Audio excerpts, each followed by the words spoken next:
কিভাবে ক্ষতি করে নেয়। এখানে আমরা 29 তারিখে এখানে আসছিলাম, হ্যাঁ ওই যে দুস্তরিয়া প্রোগ্রাম, গেরাল প্রোগ্রাম যেটা এইখানে বাজারে যখন ওখানে আমাদের গুলি করে একজন মানুষকে মারা হলো, জামাত সহ আমরা প্রোগ্রাম করতেছিলাম মার্চ 4 আমরা 29 তারিখে প্রোগ্রামে।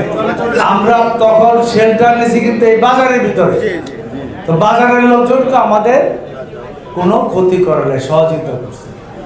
এখানে আমাদের শামীম ভাই থাকার কথা ছিল, অনেকে হয়তো অনেক কথা বলেছেন, আগের ব্যবসায়ী হিসাবে সে ছিল, সে থাকবে, আমাদের এতে কোনো অসুবিধা নেই। এটা নিয়ে আমার দলের লোক বা কারোর মধ্যে কোনো ভুল বোঝাবুঝি নেই, ঠিক আছে।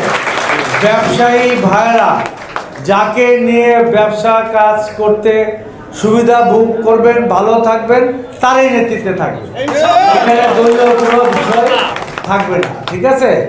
ওনারা পরবর্তীতে থাকেন, আপনারা করেন। আমার দুস্থ জহির যে কথাটা বললো, আব্বাস ভাই এই বাজারটা আপনাদের সবার করে দিয়েছে। আব্বাস ভাই, জহির, আমরা মিলে আগামী দিনে এইখানে যাতে সুন্দর পরিকল্পিতভাবে এই বাজারটা আপনারা করতে পারেন, আমরা উদ্যোগ নিয়ে ইনশাল্লাহ করব। আর ব্যবসায়ী ভাইদের কাছে আমার একটা সবিনয় অনুরোধ থাকবে, মাদক, সন্ত্রাস এবং মাদক এই এলাকার মধ্যে, এই বাজারের মধ্যে আপনারা করতে দিবেন না, এটা করতে দিবেন না। মাদক এখানে কেউ বিক্রি করতে, আপনাদের মাদক ব্যবসায়ী না, আপনারা ব্যবসায়ী, অন্য লোকে করে এটা যাতে করতে না পারে, শেল্টার না পায়। আর আপনারা 1 পয়সা প্রশাসনের লোক বলেন, আমার লোক বলেন, দলের লোক বলেন, কাউকে চাঁদা দিবেন না। চাঁদাবাজ যে আসবে, যেরকম ভাবে হাসিনারে বিদায় করছেন, চাঁদাবাজ এভাবে রেখে